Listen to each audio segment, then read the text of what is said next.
Assalamualaikum warahmatullahi wabarakatuh. Apa kabarnya semua? Semoga kalian baik-baik saja. Kali ini saya akan membahas alur novel Donghua Swallowed Star. Tanpa basa-basi, yuk langsung disedot.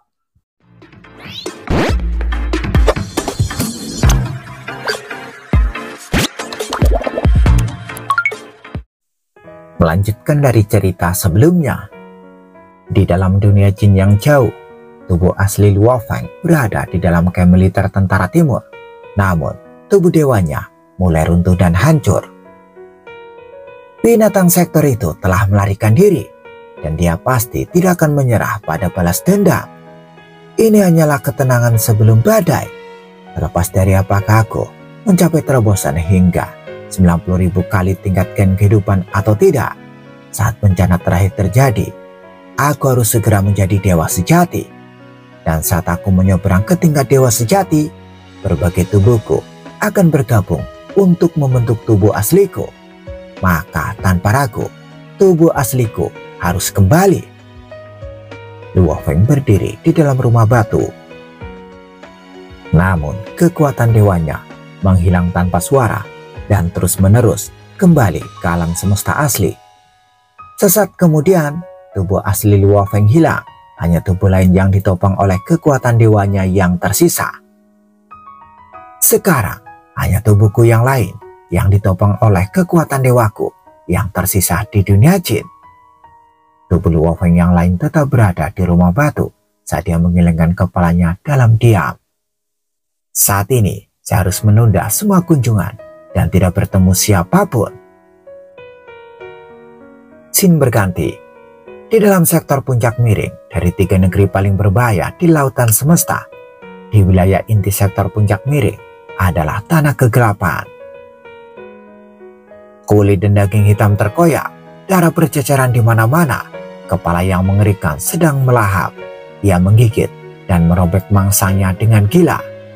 Hahaha. Merobek dan menggigit, binatang sektor Morosa tertawa seolah sudah gila. Aku Morosa telah membalikan keadaan. Aku sebenarnya berhasil. Tubuhnya dirusak oleh luka-luka di sekujur tubuhnya, dan kepala keduanya robek begitu parah sehingga hanya tersisa setengahnya. Morosa, jika kamu memakanku sekarang, di masa depan kamu akan mengalami nasib yang sama, dimakan oleh binatang sektor lain, kata binatang sektor dengan lubang menganga di dadanya. Ia melolong dalam keengganan saat disantap secara brutal dan terus-menerus oleh Morosa. Dia juga hanya memiliki satu kepala tersisa yang saat ini sedang disantap Morosa.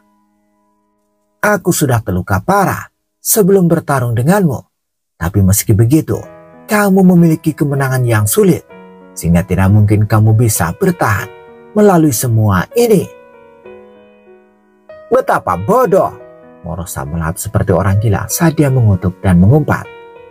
Meskipun kamu terluka parah dan mungkin masih lebih kuat dariku dalam hal pengalaman dan teknik bertarung, kamu jauh lebih rendah. Melahapmu akan membuatku naik level ke tahap kedua. Morosa berteriak. Mengingat pengalaman bertempurku dan bertarung dengan binatang sektor lainnya di tahap kedua, peluangku untuk menang masih tinggi. Di masa depan, aku masih bisa kembali ke tahap ketiga. Langkah ketiga, jika langkah pertamamu lambat, setiap langkah setelahnya juga akan lambat. Ditakdirkan bahwa kamu tidak akan pernah bisa menjadi raja terakhir. Binatang sektor lain yang digigit dan dicabik-cabik kehabisan kekuatan perlawanannya. Binatang yang sekarat itu sepertinya sudah gila dan melanjutkan berkata, sebelumnya ketika aku menyadari bahwa aku kalah dalam pertempuran, aku telah menyebarkan berita tentangmu ke seluruh sarang. Aku berkata bahwa kamu Morosa telah kembali dari dunia luar, tapi kamu telah mundur satu tahap. Bahkan jika kamu menghabisiku, kekuatanmu mungkin berada di level binatang sektor yang baru saja memasuki tahap kedua. Kamu masih sangat lemah dibandingkan dengan banyak orang lain di sarang. Orang-orang menakutkan yang memasuki tahap ketiga pada saat yang sama dengan Anda pasti akan mencari Anda untuk membunuh Anda. Anda telah menyebarkan berita. Morosa sedikit terkejut. Apakah kamu sekarang takut? Binatang sektor yang sekarat mengejek. Takut? Morosa terus menggigit dan merobek sambil terus berkata, sudah ditakdirkan bahwa hanya akan ada satu raja terakhir. Karena saya telah turun jauh ke tahap pertama, ditakdirkan bahwa saya tidak lagi memiliki kesempatan untuk bersaing. Pada akhirnya, masa depanku masih akan mati. Jadi sekarang, jika aku harus menghadapi kematian lebih awal. Secara internal, Morosa terbakar dengan api amarah yang tak ada habisnya. Bahkan jika dia harus mati, sebelum mati, ia harus membalas dendam pada Luo Feng yang telah menghancurkan harapannya. Luo Feng, Morosa membisikkan nama ini dalam hatinya. Kamu telah berkelana ke dunia luar. Aku khawatir kamu belum mengetahui sedikit berita tertentu. Binatang sektor yang sekarat sangat ingin menangkap kesempatan sekecil apapun untuk membuat Morosa merasa terpukul. Berita apa? Morosa memandang dengan acuh-acuh pada binatang sektor yang sekarat, lalu menggigitnya lagi. Bedi sudah mencapai tahap keempat. Kabar ini datang dari Batur sebelum meninggal. Banyak binatang sektor sudah tahu, kata binatang sektor sekarat. Sebelum Batur mati, Morosa tercengang. Tidak heran dia tidak memberitahuku. Tahap keempat, Morosa membeku seolah disiram air es. Raja terakhir, tidak ada lagi harapan. Aku ditakdirkan untuk menemui ajalku. Lalu sebelum mati, aku harus membalas dendam pada manusia menjijikan yang telah menghancurkan semua harapanku. Kepala Morosa yang terluka telah pulih sepenuhnya dengan kedua kepala terkulai rendah. Itu dengan gila merobek dan menggigit binatang sektor yang sekarat. Aku akan mengirimkan beritanya ke Bedi, raung binatang sektor yang sekarat. Kamu dan Bedi telah berjuang untuk era tanpa akhir. Jika Bedi tahu kamu telah menjadi lemah, dia pasti akan mengejarmu.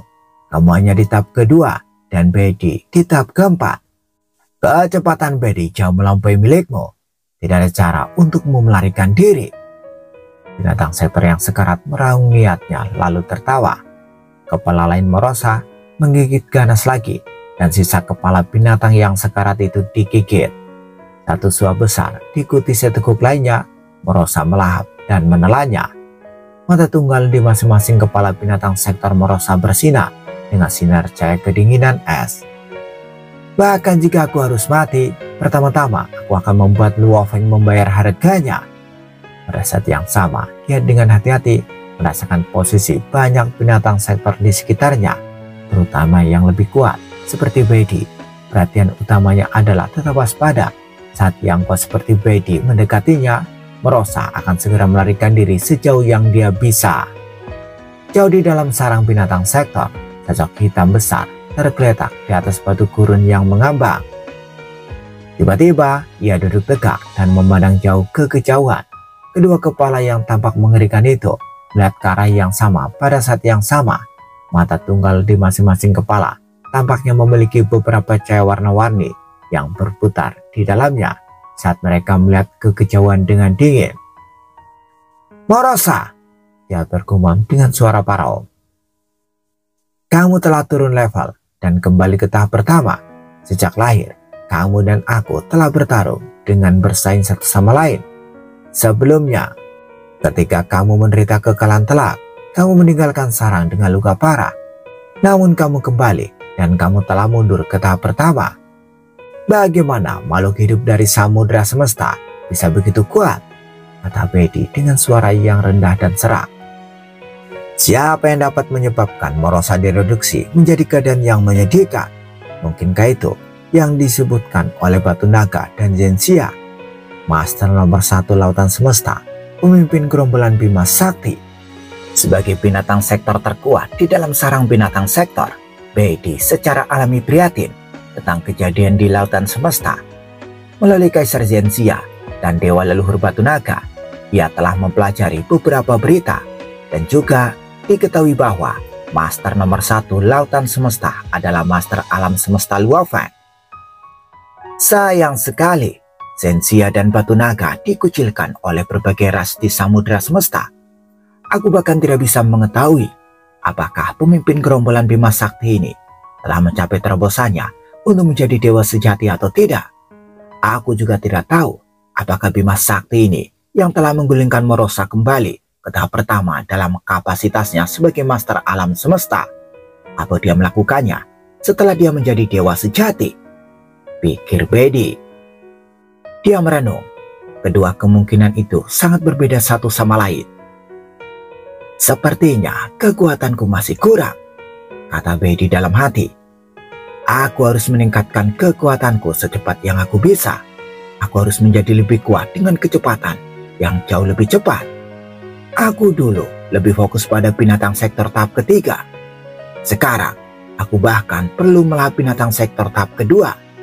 Jika saya melahap lebih banyak monster sektor tahap kedua, mereka masih bisa disemakan dengan satu monster sektor tahap ketiga. Strategi masa lalu Bedi sangat sederhana. Apapun yang mengancamnya, ia akan melahapnya. Dan bahkan jika dia tidak bisa melahap lawannya, dia akan menimbulkan luka parah padanya. Dengan cara ini, Bedi mampu mempertahankan posisinya di puncak. Metodenya stabil dan praktis, tapi metode itu juga lambat untuk membuatnya naik peringkat. Scene berganti. Dewa leluhur tua saat ini berdiri di tepi lapangan umum di depan istana dewa leluhur dengan melihat jauh ke kejauhan. Di banyak istana binatang sektor yang tergantung di ruang kosong. Pemimpin gerombolan Bima Sakti mungkin telah mengalahkan lawan binatang sektor pertamanya, yang pada gilirannya melarikan diri dari tempat kejadian. Tetapi menurut berita yang dikirimkan kepadaku oleh keinginan alam semesta asli, binatang sektor yang tak terhitung jumlahnya di dalam sarang, mereka pasti akan terpengaruh. Mereka akan mempercepat langkah evolusi mereka. Ada kemungkinan besar bahwa pertempuran terakhir antara binatang sektor akan dimajukan. Ya, kata dewa leluhur termuda dengan ekspresi serius dan khawatir. Pemimpin gerombolan Bima Sakti adalah satu-satunya harapan untuk lautan semesta kita. Jika dia menjadi dewa sejati, kita masih memiliki harapan. Tetapi jika dia tidak memiliki terobosan, setelah tentara binatang sektor menyerang kita, kita tidak akan bisa menghentikan mereka. Pemusnahan terakhir akan menjadi nasib kita. Apa sebenarnya masalah pemimpin gerombolan Bima Sakti? Hanya seorang master alam semesta, namun tingkat teknik rahasianya sangat ajaib dan kekuatannya sungguh luar biasa. Dia memiliki warisan denyut nadi Sungai Duandong, dan dari dunia jin dia juga memperoleh warisan dari peradaban kuno. Jadi mengapa dia masih tidak dapat mencapai terobosan dan menjadi dewa sejati? Menjadi dewa sejati mungkin cukup menantang, tapi dia seharusnya sudah menjadi seperti itu sejak lama. Dewa leluhur wajah ganda menggelengkan kepalanya, mendesah, itu poin yang bagus. Mengapa selama ini tidak ada terobosan bagi pemimpin gerombolan Bima Sakti untuk menjadi dewa sejati? Tidak hanya 3 dewa leluhur yang khawatir, tetapi berbagai ras dari seluruh lautan semesta juga khawatir. Scene berganti. Di tanah suci Bima Sakti, Master Truyan berdiri di depan pagar di puncak istananya sendiri, memandang ke lautan terpencil yang tak terbatas. Ada kekhawatiran di matanya. Luo Feng, saya percaya bahwa sekarang Anda pasti berada di bawah tekanan yang luar biasa, karena berbagai ras di seluruh samudera semesta akan menggantungkan harapan mereka kepada Anda. Pada saat ini, Anda harus bertahan. Anda tidak memiliki pilihan lain, kata Master Truyan.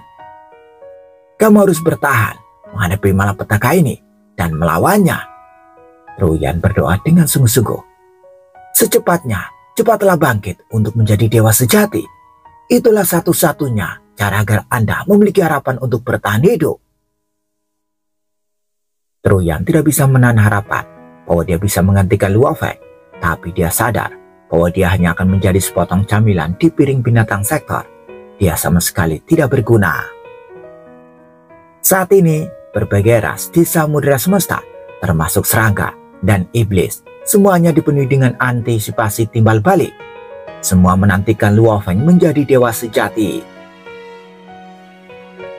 Scene berganti di tempat yang jauh sekali, di 3 negeri paling berbahaya, tempat perahu semesta berada, dalam ruang pilar batu bergaris hitam.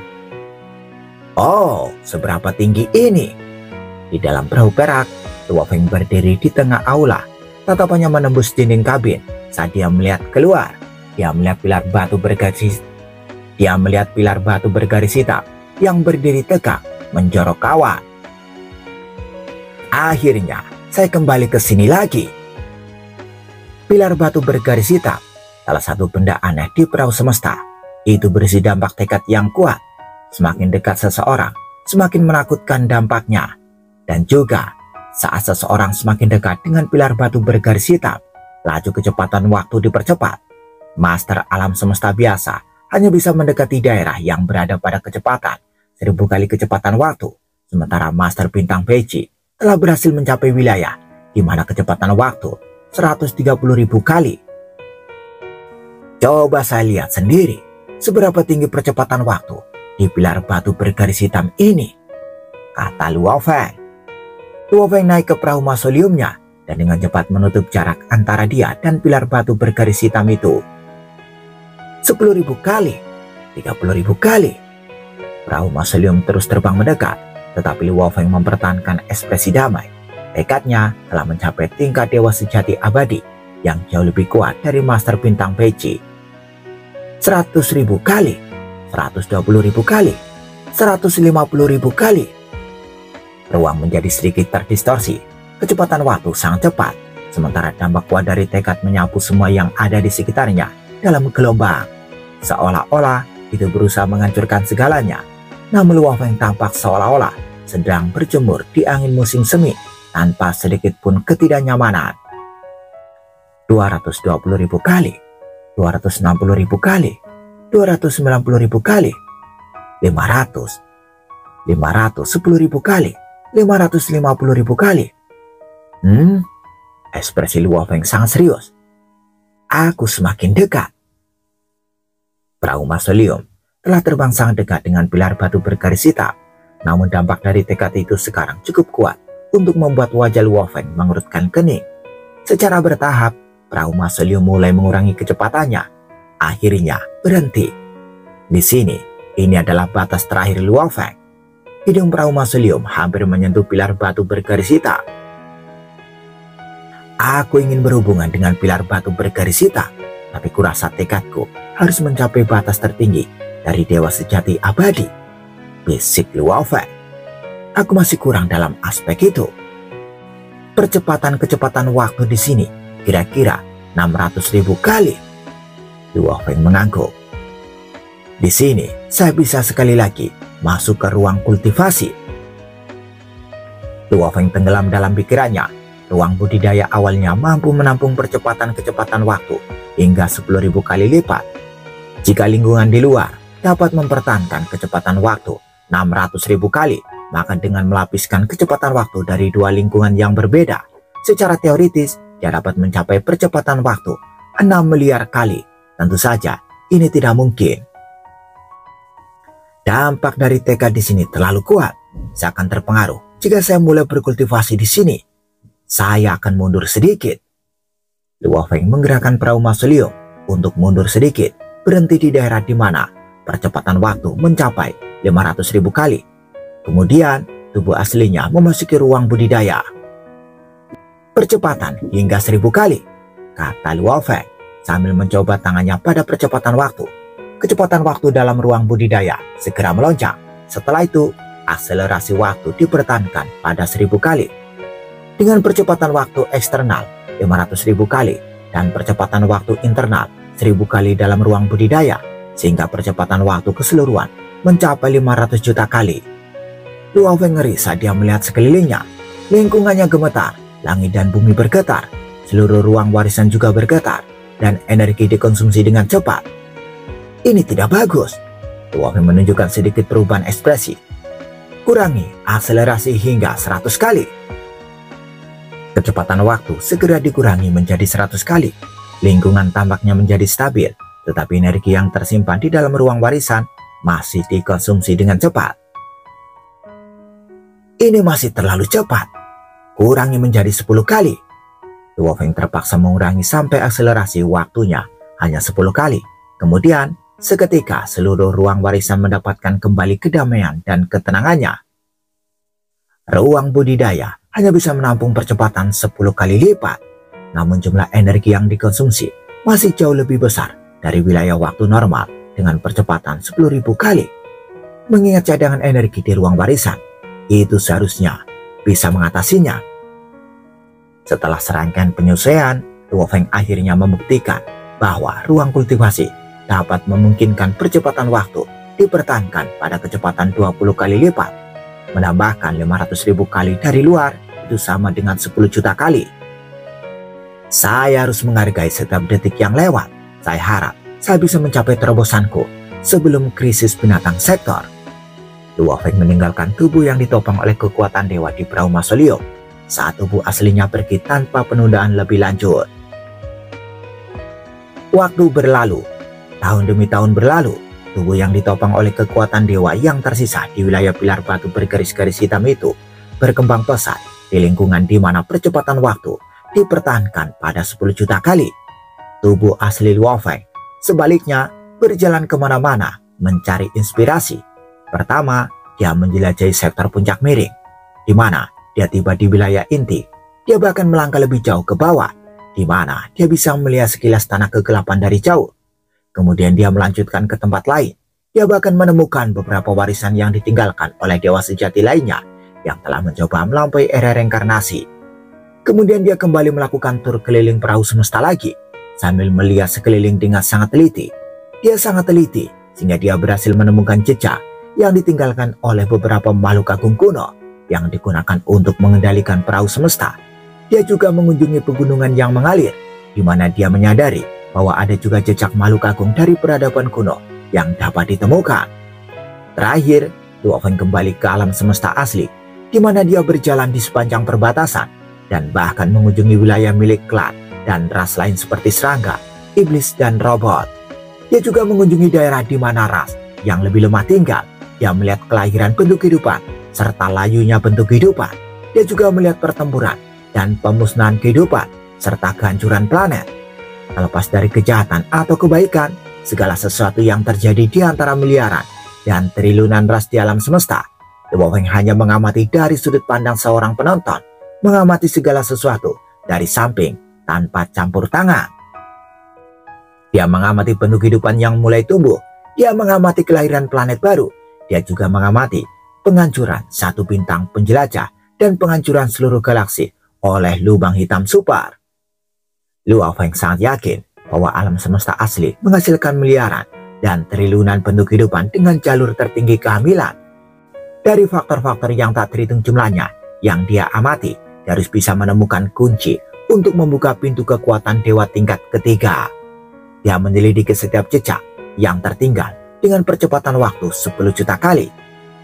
Sesuatu yang tampak sederhana seperti operasi alam dewa juga termasuk dalam lingkup eksplorasi Luo Feng. Diam-diam, tekad Luo Feng secara bertahap berubah. Bumi. Luo Feng berdiri di luar angkasa saat dia melihat ke arah planet biru di kejauhan. Di bawah tatapannya, waktu mengalir mundur. Bumi mengorbit dengan cepat mengelilingi matahari dengan arah berlawanan jarum jam. Segala sesuatu di bumi terus berubah. Ini masa lalu, bagaimana dengan masa depan? Di bawah tatapannya, seluruh tata surya mengalami perubahan lagi karena berbagai pemandangan terus berubah.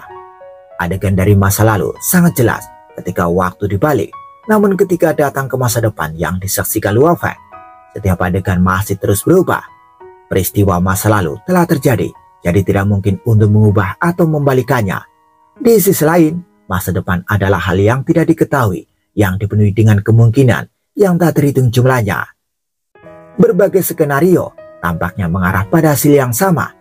30.000 tahun ke depan, tata surya akan hancur dan semua bentuk kehidupan akan musnah.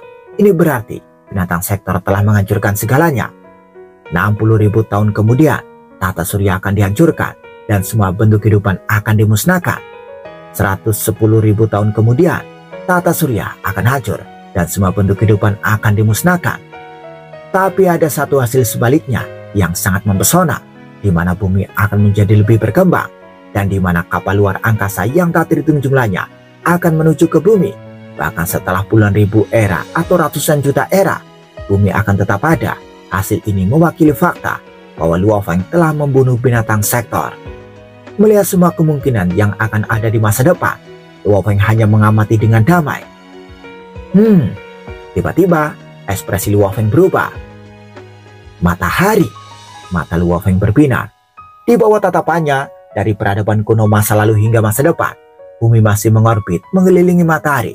Bahkan dengan berbagai kemungkinan yang ada di masa depan, bumi masih mengorbit mengelilingi matahari, putaran demi putaran, selamanya dan tanpa akhir. Ini mungkin tampak berulang dan tidak praktis, tetapi itu mengikuti aturan yang tidak dapat dilanggar siapapun. Bumi. Tatapan Luo Feng beralih ke fokus pada bumi. Dari masa lalu yang tak berujung hingga masa depan, bumi sebagai planet kehidupan terus-menerus menarik kekuatan kehidupan yang aneh dari jarak yang sangat jauh untuk membiarkan kehidupan. Kekuatan hidup ini tidak berwujud, tetapi melintasi alam semesta asli sambil melihat ke masa depan.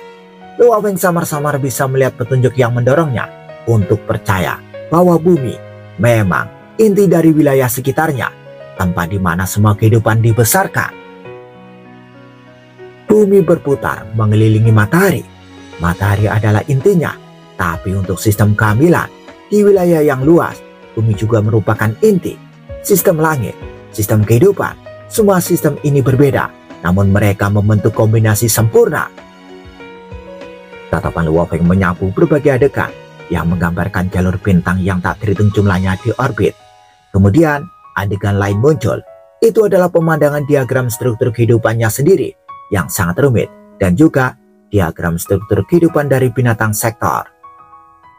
Berbeda namun terhubung.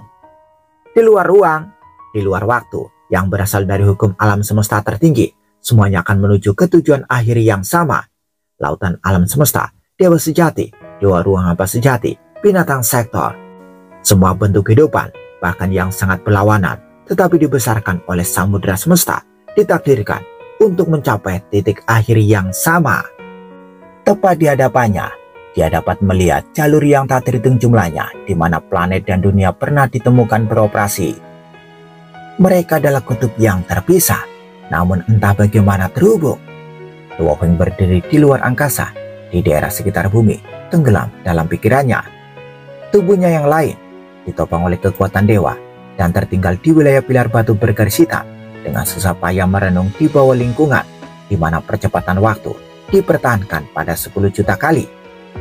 Kecepatan ajaib melintas di benak Luo Feng, seolah-olah dia akan tercerahkan. Awalnya dia telah menemukan studi tentang master alam semesta dan dewa sejati tidak memiliki kesamaan dengan studi tentang binatang sektor.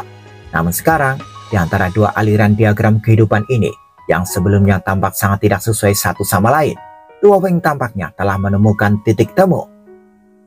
Struktur kehidupan. Luo Feng mengulurkan telapak tangan kanannya. Telapak tangan kanannya berdiri dari serangkaian kekuatan dewa yang tak terhitung jumlahnya, dan semuanya mengandung jejak jiwa. Secara alami, dia sangat mendapat informasi, sehingga dia dapat mengendalikan segalanya. Dia juga bisa menganalisis semuanya dengan cara yang paling detail. Kombinasi. Dengan pikiran sadarnya, Luo Feng memberikan perintahnya, dan struktur hidupnya mulai berubah. Dia telah mencapai tingkat gen kehidupan 89.999 kali, yang sudah dianggap sebagai kesempurnaan tertinggi untuk diagram struktur kehidupan. Tetapi pada saat itu, Luo Feng seperti seorang bijak yang luar biasa.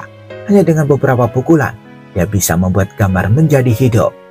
Demikian pula, perubahannya pada diagram struktur kehidupan sangat sederhana. Banyak struktur detail masih sama seperti sebelumnya, tetapi keseluruhan kerangka mengalami perubahan yang aneh. Dan juga mengikuti perubahan dalam diagram struktur kehidupan, Luo Feng mendapatkan pemahaman yang lebih jelas tentang kesamaan antara master alam semesta, dewa sejati, dan dewa ruang hampa sejati, dan binatang sektor. Proses perubahan dalam kerangka keseluruhan diagram struktur kehidupan Luo Feng tampak sederhana, namun tiba-tiba, bang! Bagian yang sangat kecil dari diagram struktur kehidupan yang rumit tiba-tiba hancur, kemudian dengan sangat cepat mulai melepaskan diri dari seluruh diagram struktur kehidupan. Ini tidak dalam kendali Luo Feng, melainkan sesuatu seperti reaksi alami ketika perubahan terjadi pada Luo Feng. Bagian dari diagram struktur hidupnya secara otomatis mulai menunjukkan tanda-tanda pelepasan. Apa? Luo Feng terkejut, tetapi pikiran untuk menghentikan hal-hal ini tidak pernah terlintas dalam pikirannya. Sebaliknya, dia mengawasi bagian paling kecil dari diagram struktur kehidupannya yang dengan cepat terlepas juga mengalami perubahan secara internal. Struktur internal tampaknya mengalami efek domino, di mana perubahan pertama memicu dimulainya reaksi berantai. Dari diagram struktur yang dapat dipahami Luo Feng menjadi sesuatu yang lain, ia berubah dengan cepat menjadi diagram struktur lain yang begitu mistis, sehingga bahkan Luo Feng tidak dapat lagi memahaminya. Berdengung, porsi kehidupan yang sangat kecil secara menakjubkan mengambil bentuk Luo Feng yang telanjang, duduk bersila dengan senyuman di wajahnya. Saat bagian yang sangat kecil dari diagram struktur kehidupan ini berubah menjadi Luo Feng telanjang, perubahan meluas ke bagian lain dari diagram struktur kehidupan ini. Tiba-tiba, banyak Luo Feng mulai muncul. Mungkin ada Luo Feng yang meraung dalam amarah, atau Luo Feng dengan pose prajurit, atau Luo Feng yang sedang berdiri sedang berpikir keras, atau Luo Feng yang meringkuk di tempat tidur, atau Luo Feng yang tertidur lelap, atau Luo Feng tertawa terbahak-bahak. Semua berbagai penampilan satu demi satu dilahirkan. Untuk mendeskripsikan itu semua akan memakan waktu yang sangat lama, tetapi semua reaksi berantai ini terjadi dalam sekejap mata. Seluruh diagram struktur kehidupan Luo Feng tiba-tiba berubah menjadi 100.000 titik cahaya, dan setiap titik adalah miniatur Luo Feng yang telanjang. 100.000 miniatur Luo Feng ini, meskipun tidak terhubung secara fisik atau sama lain, masih terkait secara tidak jelas, menyatukan semuanya akan membentuk diagram struktur kehidupan Luo Feng. 100.000 titik cahaya. Meskipun Luo Feng adalah penciptanya, dia tidak pernah menyangka akan melihat reaksi berantai seperti itu terjadi saat dia mengatur ulang diagram struktur hidupnya. Sebelumnya, ketika dia menganalisis binatang sektor, diagram struktur kehidupan dari binatang sektor juga telah terdiri dari 100.000 titik cahaya, dan semuanya adalah miniatur binatang sektor. Setiap miniatur binatang sektor itu sendiri adalah diagram struktur kehidupan yang paling kompleks. Pada saat ini, itu juga untuk Luo Feng. Diagram struktur hidupnya juga terdiri dari 100.000 titik cahaya, dengan setiap titik adalah Luo Feng telanjang. Setiap miniatur Luo Feng juga berisi diagram struktur kehidupan yang sangat kompleks. Tapi tentu saja ada perbedaan antara miniatur Luo Feng dan miniatur binatang sektor. Bahkan Luo Feng sendiri merasa bahwa dia lebih dalam daripada binatang sektor. 100.000 titik cahaya muncul secara berurutan. Reaksi berantai seperti itu sepertinya menunjukkan bahwa semuanya akan jatuh pada tempatnya. Tampaknya kesuksesan sudah dekat. Setelah jejak pertama kekuatan dewa di telapak tangan kanan Luo Feng berubah, seolah-olah prosesnya menular. Luo Feng tidak perlu memberikan perintah lain. Segera, perubahan dalam kekuatan dewa mulai menyebar dengan cepat. Dari lengan Luo Feng, jejak cahaya kemasan dengan cepat mulai muncul. Tak lama kemudian, cahaya kemasan ini menyebar dan mulai memenuhi sekelilingnya.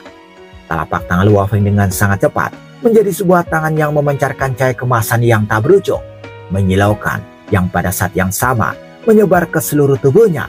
Dalam waktu kurang dari 5 detik, seluruh tubuh Luo Feng, termasuk rambutnya, memancarkan cahaya kemasan. Saat tubuh Dewa Luo Feng mendekati tahap akhir transformasi, seluruh tubuhnya secara alami melepaskan ledakan 1 triliun sinar cahaya.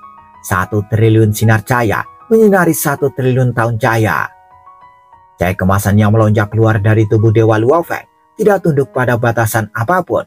Oleh karena itu, kecepatan perjalanannya sebanding dengan teleportasi.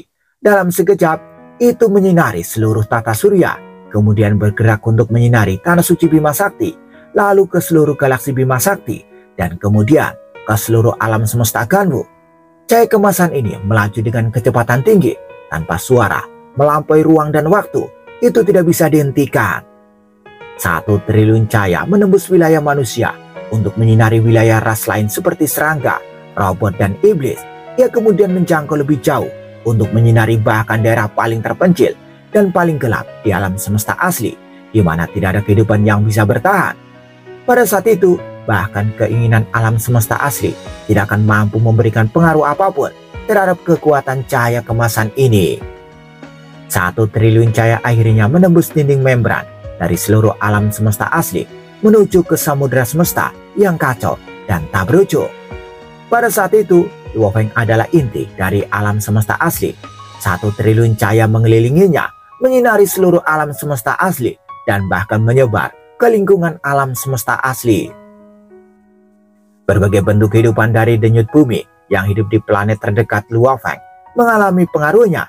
Setiap penduduk bumi pada saat itu, setiap kepala terangkat ke arahnya ke cahaya kemasan. Tidak ada bahan yang bisa menghalangi cahaya kemasan itu.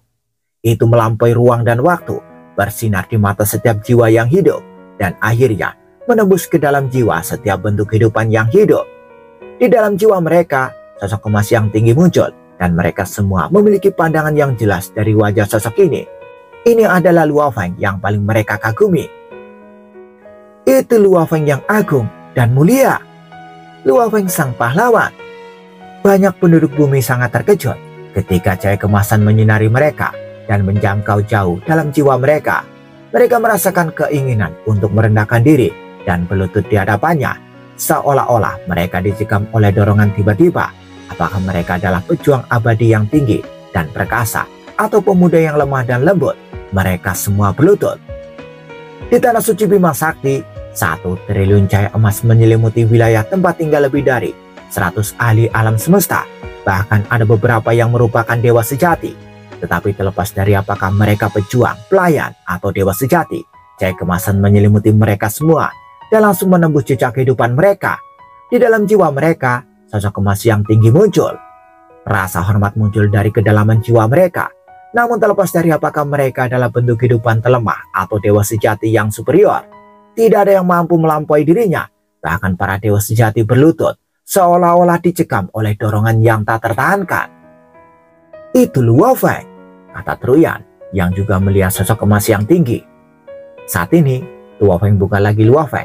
Dia datang untuk mewakili bentuk kehidupan yang paling agung. Truyan begitu terbebani oleh emosinya sehingga dia tidak bisa menahan tangis.